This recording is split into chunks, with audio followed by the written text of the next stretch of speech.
জগন্নাথপুরে দাওয়াতুল ইসলাম ঐক্য পরিষদের শিক্ষা সামগ্রী বিতরণ। সুনামগঞ্জের জগন্নাথপুর উপজেলার রানীগঞ্জ ইউনিয়নের নারিকেলতলা দাওয়াতুল ইসলাম ঐক্য পরিষদের পক্ষ থেকে ৫৩ নং নারিকেলতলা সরকারি প্রাথমিক বিদ্যালয়ে শিক্ষা সামগ্রী বিতরণ করা হয়েছে। দৈনিক জগন্নাথপুর পত্রিকার টেবিল থেকে ইয়াকুব মিয়ার পাঠানো তথ্যচিত্রসহ বিস্তারিত দেখুন।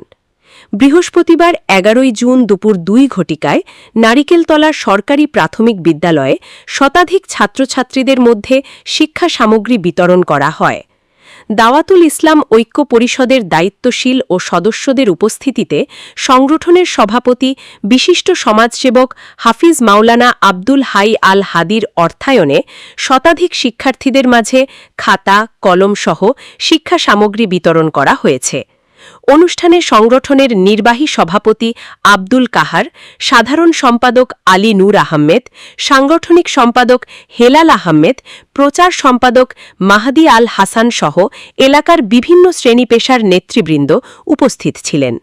সংগঠনের নেতৃবৃন্দ জানান, শিক্ষার্থীদের শিক্ষার প্রতি উৎসাহ বৃদ্ধি ও তাদের সুন্দর ভবিষ্যৎ গঠনে আমাদের এই ক্ষুদ্র প্রয়াস। মহান আল্লাহ তাআলা যেন এ কার্যক্রম কবুল করেন এবং এর ধারাবাহিকতা বজায় রাখার তৌফিক দান করেন। দাওয়াতুল ইসলাম ঐক্য পরিষদ প্রতিষ্ঠার পর থেকে নিয়ে এযাবৎ পর্যন্ত দ্বীন ইসলাম এবং মানবতার কল্যাণে কাজ করে যাচ্ছে। তারই ধারাবাহিকতায় নারিকেলতলা সরকারি প্রাথমিক বিদ্যালয়ে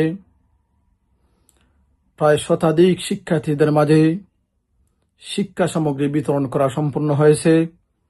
আপনাদের সার্বিক এবং আন্তরিক সহযোগিতা থাকলে এর ধারাবাহিকতা অব্যাহত থাকবে এই আশা এবং প্রত্যাশা ব্যক্ত করছি।